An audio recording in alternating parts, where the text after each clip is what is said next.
Okay, so this is the lesson for Thursday, October 6, 2016.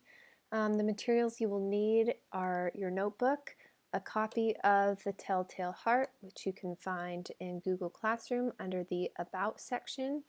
If you go down to Telltale Heart, vocab, audio, and text, you can open up a copy here, Maloney, The Telltale Heart.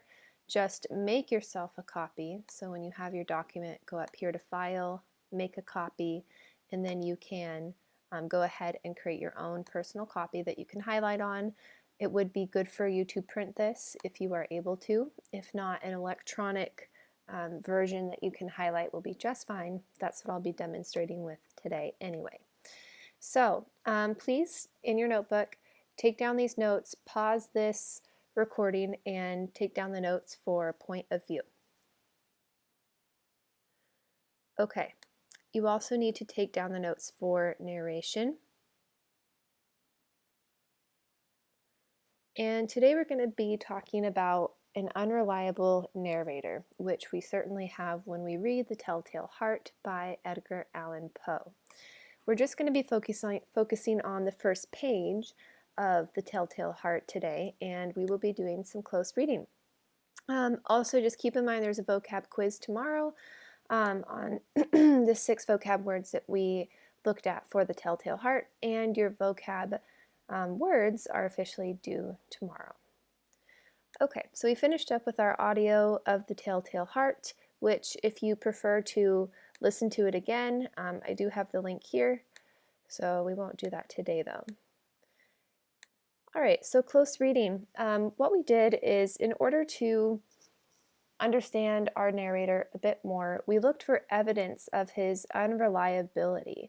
So things that make someone unreliable: strange logic, okay, faulty logic where their reasoning just doesn't seem to make sense. It makes perfect sense to them, but to somebody who is maybe thinking more clearly, the logic just doesn't really add up. Impossible situations. So this is when the narrator claims that something has happened that probably is not possible in reality, and we'll take a look at that. Excuses made by the narrator. If the narrator seems to be making excuses for his or her behavior, especially repeatedly, then that should raise some red flags for us. So we're going to go to our document. Here we go.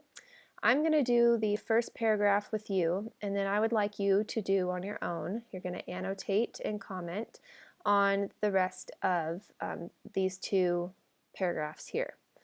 So again, we are looking for red flags, evidence of our narrator being unreliable.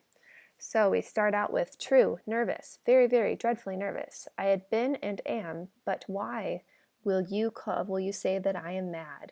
The disease had sharpened my senses, not destroyed, not dulled them. Okay, so we're just going to talk to the text here, and we're going to start with highlighting. Oh, dang. Okay. But why? Please do this on your own copy too. But why will you say that I am mad? Well, the first reason why I would say that you are mad is you're assuming I think you're crazy without even telling me your story.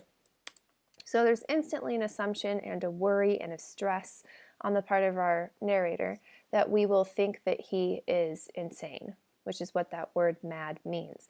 And now for me, if someone has this assumption that, wait, like, you know, before you even meet me, before you even hear me talk, just so you know, I'm not crazy, it kind of puts me on edge and makes me think, why does this person feel like he or she has to make that excuse right away? So that's my first red flag. So then we go to this idea of the disease had sharpened my senses, not destroyed, not dulled them. So I'm instantly curious about what this disease is. And so because he's already told me he's not mad, now that I have this idea of disease, I'm really thinking, is there a mental illness going on? Okay, so he's saying that whatever this disease is has made him, here we go, above all the sense of hearing acute. So has made him hear very, very well. And now what can he hear very well? I heard all things in the heaven and in earth. I heard many things in hell. Okay, and to this I say, impossible. So this is another red flag. Now we're going to stick with our reality, okay? There are some goofballs in class who are like, well, you never know. There could be somebody who could hear those things. Okay, but in my reality, it's not possible to hear all things in heaven and earth and in hell. So I'm going to say not possible based on current human abilities. So again, I'm just talking to the text and kind of thinking like, no, and this is why I know that that's not possible based on my own reality. And I would like to think that I am somewhat sane. So then he goes on, how then am I mad? Again, he's questioning, I'm not crazy.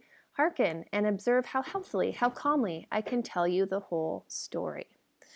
All right, so gonna highlight this guy. Great, so now that we've actually listened to the whole story, we do know that he ended up killing the old man and burying him underneath the floorboards and freaking out afterwards once the cops get there. And it's just interesting logic to me that he thinks he's not mad because he can calmly tell you the story of how he murdered the old man. So again, we're looking for logic that doesn't quite fit with someone who may be healthy mentally.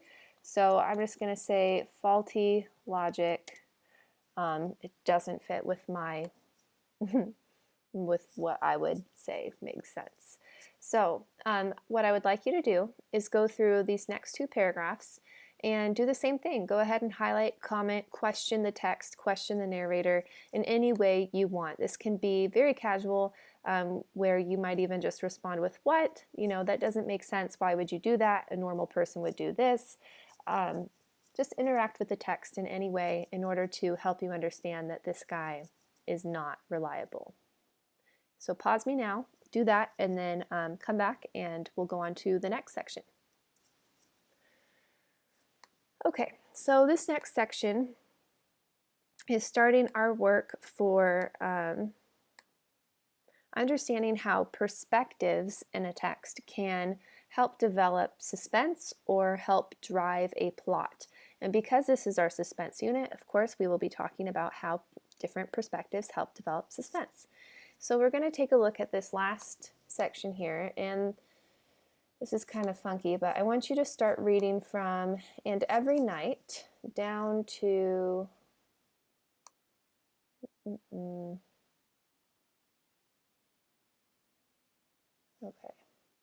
right here, down to "how he had passed the night." So I want you to pause, and I just want you to read this little part of the paragraph. You don't need, I guess you could, like, it's kind of pointless not to go through the whole paragraph. So you can read from "and every night" down to the end of the paragraph, and then I'll talk to you about the next steps.